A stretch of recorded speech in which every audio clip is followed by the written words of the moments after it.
Rebonjour et bienvenue dans cette seconde vidéo du 5e épisode de Bass Everlang. Donc, comme je te l'ai dit dans la vidéo précédente, dans cette vidéo, je vais t'enseigner des lignes de basse qui viennent de morceaux déjà existants. Tu trouveras chaque batterie virtuelle créée pour cette vidéo dans les liens de la description à des tempos différents. Les exercices de cette vidéo, ils vont crescendo dans la difficulté. Par contre, si tu as bien pratiqué ce que je t'ai enseigné juste avant, ça devrait pas être des obstacles pour toi. Très certainement qu'il existe des dizaines, voire des centaines de lignes de basse qui seront plus adaptées à ce que tu cherches, ou qui te permettront plus facilement d'atteindre le niveau que tu souhaites avoir. Bon, il y a aussi le fait que j'ai pas envie que ma vidéo elle dure 3 heures, donc aujourd'hui je te montre 5 lignes de basse, et puis bon, mes autres vidéos sont aussi là pour ça. Abonne-toi, merci beaucoup.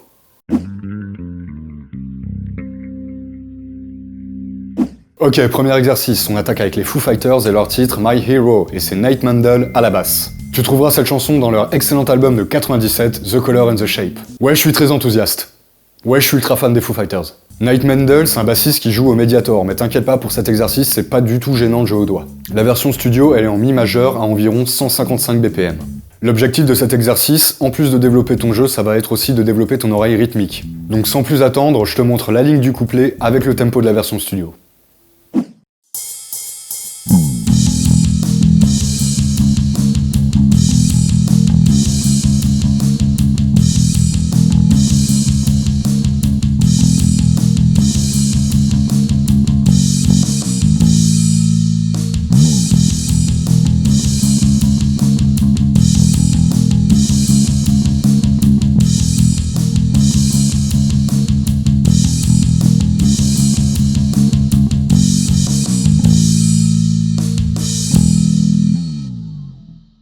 Je sais que certaines personnes qui débutent à la basse ont tendance à compter les notes quand elles jouent. Si c'est ton cas, que tu débutes ou non, en vrai c'est pas très grave, par contre faut que tu te détaches de cette habitude. Pour développer ton oreille rythmique et donc arrêter cette habitude de compter les notes quand tu joues, je te conseille de prêter attention à la batterie. Donc je vais te la rejouer à un tempo plus lent et on passe à la chanson suivante.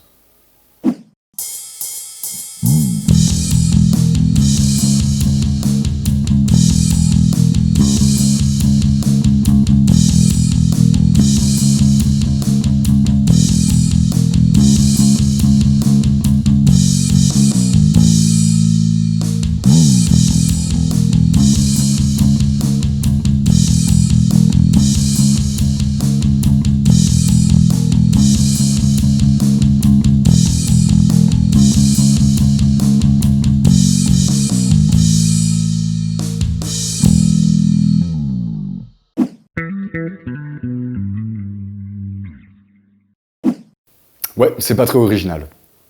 On s'en bat là. Donc, Pink Floyd avec le titre Money de l'album Dark Side of the Moon sorti en 73. Des dizaines de bassistes ont démarré avec cette chanson, cette ligne de basse absolument culte, et c'est pas pour rien. Roger Waters, le bassiste de Pink Floyd, il joue aussi au Mediator. Mais comme pour l'exercice précédent, c'est pas grave si tu joues au doigt. On est en si mineur, avec environ 120 battements par minute, et on est en 7/4. Donc tu vas compter 7 temps par mesure. Cette ligne de basse que tu connais sûrement déjà, elle est plutôt mélodique, donc facilement mémorisable. Voilà ce que ça donne au tempo de la version studio.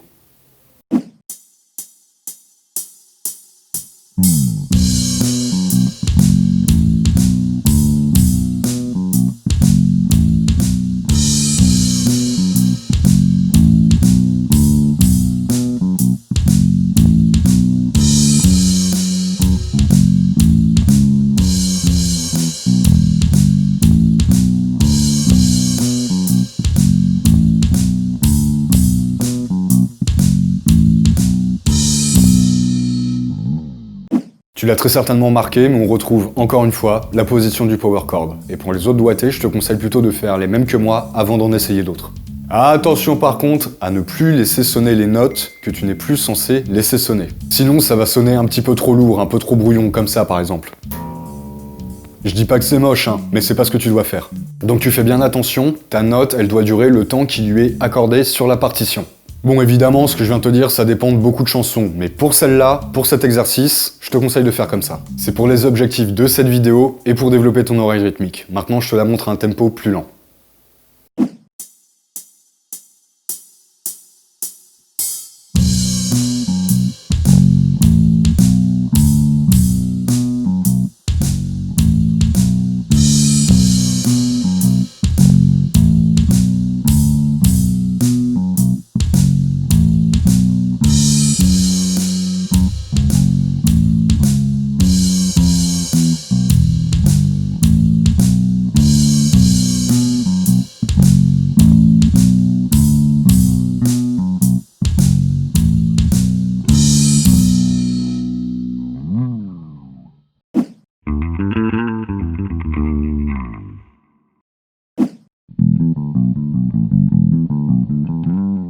Ok, prépare-toi à bien tricoter avec celle-là, c'est un des exercices pour lequel j'ai le plus de choses à te dire. Donc, Bomb Track, première chanson du premier album éponyme de Rage Against the Machine, sorti en 1992. Le passage de cette chanson que je t'enseigne dans cette vidéo, c'est l'introduction, donc pas besoin de batterie virtuelle. Un métronome suffit et je te conseille même de le doubler. On est en mi mineur et pour la version studio, on est à environ 76 battements par minute.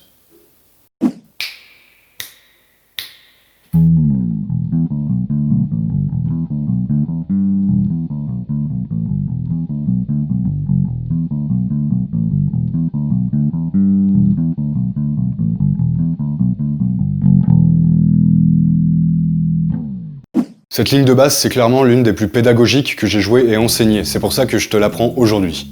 T'as certainement remarqué qu'on alternait beaucoup entre les notes des cordes à vide et les notes frettées.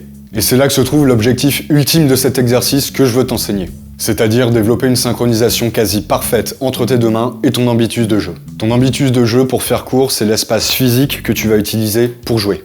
Donc ton rapport écart, corde, valeur rythmique et doigté. Tu me suis ?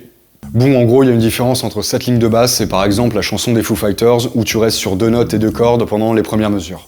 Attention, hein. Je dis pas que faire beaucoup de notes, c'est un gage de qualité. Comme pour l'exercice de Pink Floyd, fais attention aux notes que tu n'es plus censé faire sonner. Et là, je pense notamment aux cordes à vide, car ta butée à la main de jeu, elle sera pas toujours là pour t'aider. Et justement, je t'en avais aussi parlé dans la vidéo précédente, prends l'habitude de légèrement aplatir tes doigts à la main manche. Et maintenant, une nouvelle notion essentielle concernant l'alternance de ta main de jeu cette fois. Tu peux utiliser le même doigt sur 2 cordes différentes uniquement quand la deuxième est plus grave. En clair, ça va être du sol au ré, du ré au la, du la au mi, du sol au la, du ré au mi, bon, etc. T'as compris. Faire l'inverse, parfois c'est possible, mais c'est à proscrire, notamment quand t'as beaucoup de valeurs rythmiques courtes ou alors un tempo très rapide. Donc du coup, je vais te remontrer une introduction avec un tempo un peu plus lent. Par contre, j'ai un petit message pour les guitaristes qui passeraient par là, sachez que cette introduction, elle peut être aussi très pratique pour vous.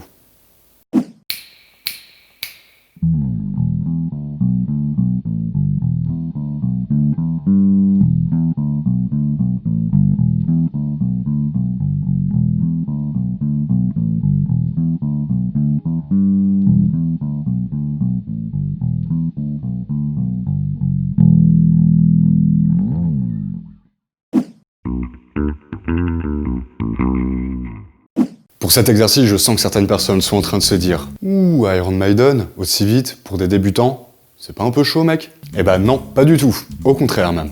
Donc pour cet exercice, on a Iron Maiden avec le titre Fear of the Dark, issu de l'album du même nom, sorti en 92. Et qui occupe le poste de bassiste au sein d'Iron Maiden, forcément le seul et unique Steve Harris. Pour ce morceau, on est en ré mineur, en 4/4, avec un tempo de 210 battements par minute. Là où l'objectif principal des autres exercices était plutôt ton développement général, pour celui-là, tu vas surtout développer ton alternance à la main de jeu et ton endurance. Et pour que ce soit plus intéressant, je vais te montrer la ligne de basse originelle, forcément, mais je vais aussi te montrer l'une des parties de guitare transposée à la basse, qui sera jouée par mon acolyte que tu reverras très bientôt. Hey, salut! Hey!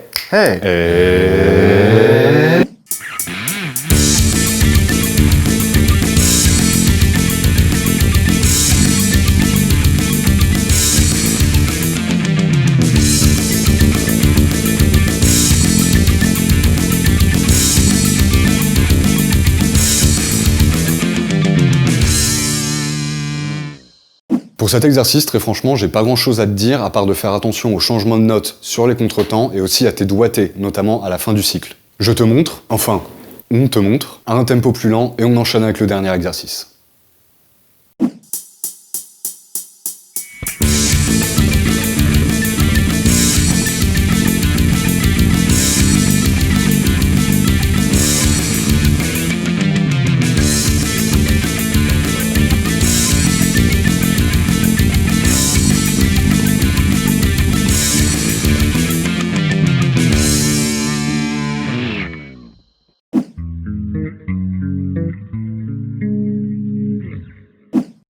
Ouais, je préfère les premiers albums des Red Hot Chili Peppers. Environ jusque 99 ou 2002. Attention, hein, je dis pas que les plus récents sont mauvais. Tiens, bah du coup, si t'es fan des Red Hot, hésite pas à me dire en commentaire ce que tu penses de leur évolution musicale de ces 20 dernières années, ça m'intéresse. Nous voilà au dernier exercice de cette vidéo, Dark Necessities des Red Hot Chili Peppers dans l'album The Getaway sorti en 2016. Et évidemment, forcément, qui est le bassiste des Red Hot Chili Peppers? Michael Balzari, que tu connais très certainement sous le pseudonyme de Flea. Pour cette chanson, du coup, j'ai choisi de t'enseigner le bridge, c'est mon passage préféré du morceau, mais c'est de manière générale un exercice vraiment excellent. Dans la version studio, on est à environ 91 BPM, et si l'harmonie principale semble plutôt se promener dans le Fa mineur, pour cet exercice, je vais plutôt te parler des toniques que Flea utilise pour que ça te donne des repères. Je pourrais te parler de chaque mode que Flea utilise pour chaque mesure, mais c'est pas le but d'aujourd'hui. Par contre, si tu veux, tu peux le faire de toi-même. Petit disclaimer quand même, la batterie virtuelle pour cet exercice, c'est pas exactement la même chose que fait Chad Smith dans la version studio. Du coup, c'est parti.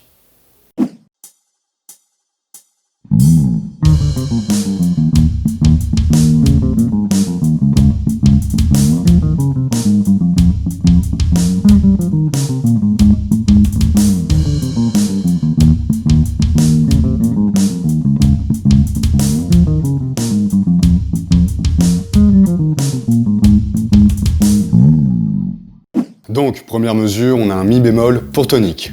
D'ores et déjà, fais attention à ton doigté pour chaque mesure. Évidemment, tu peux pratiquer chaque mesure en la répétant, mais tu peux aussi isoler certains fragments. Comme par exemple les 6 premières doubles croches de chaque mesure, comme ça.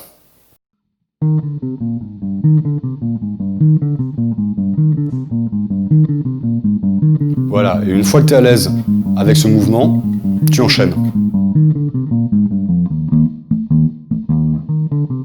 Oups.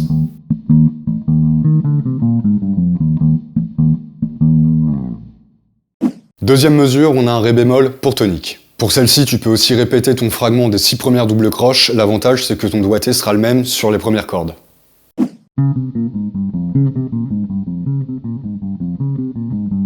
Voilà, même chose. Et une fois que tu es à l'aise,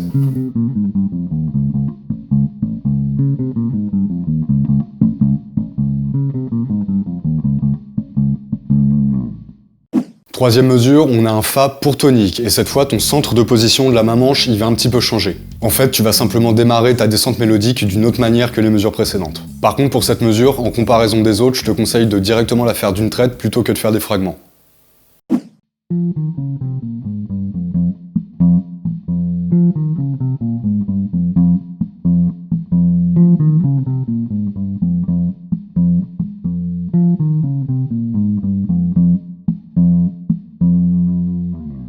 Et la dernière mesure, on a un La bémol pour tonique. Cette fois-ci, ta main manche a le même centre de position que les deux premières mesures et le doigté est exactement le même que la première mesure. Et ici, tu peux à nouveau isoler les premières doubles croches.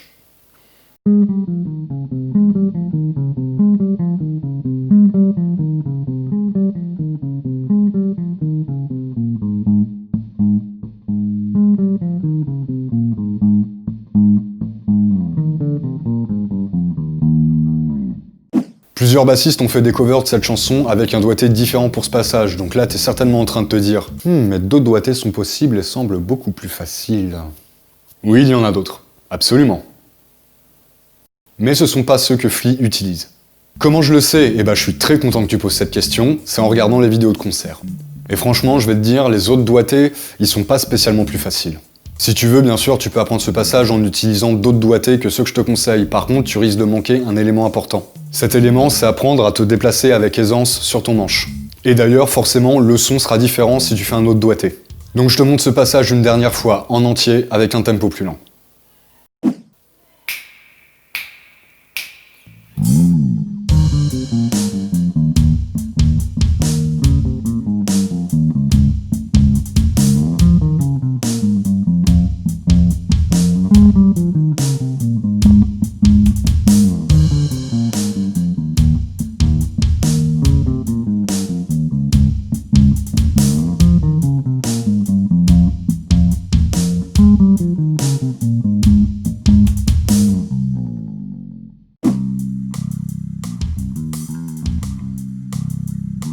Voilà, c'est terminé pour ce tutoriel un petit peu particulier, j'espère qu'il t'a plu. Si c'est le cas, n'hésite pas à liker, commenter, partager et à t'abonner à cette chaîne. Et bien sûr, n'oublie pas d'activer la cloche pour être tenu au courant des vidéos qui sortent. Aussi, je t'invite à m'indiquer en commentaire si tu souhaites voir d'autres vidéos de ce genre, c'est pas les exercices qui manquent. Surtout pour d'autres techniques de jeu comme le Mediator ou le slap, mais bon, pour le slap, ce sera un petit peu plus tard. Et enfin, n'hésite pas non plus à me rejoindre sur Facebook et surtout sur Instagram, c'est ici que je publie le plus souvent du contenu en rapport à ma chaîne et mes projets musicaux. Les prochaines vidéos seront mises en ligne dans peu de temps, donc d'ici là, porte-toi bien, pratique ton instrument et découvre des musiques que tu ne connais pas. À tout bientôt.